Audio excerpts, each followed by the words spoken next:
Number 1 na bagay na nagbibigay stress sa mga nanay. Number 1, kapag walang pera, real talk to ha, imagine gigising ka sa umaga nang walang ka pera-pera. Paano kakain ng inyong pamilya?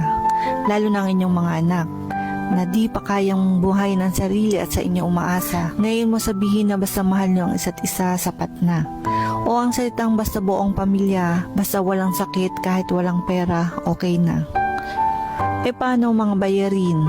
Kuryente, tubig, wifi at gastusin sa school. So paano kakalma ang nanay kapag walang pera? Diba nakaka-stress ang buhay kapag ganito? Tapos sasabihin pa nung iba na dapat nagtatrabaho din ng mga nanay. Tama naman, pero di kasi pare-pare ang sitwasyon ng mga nanay.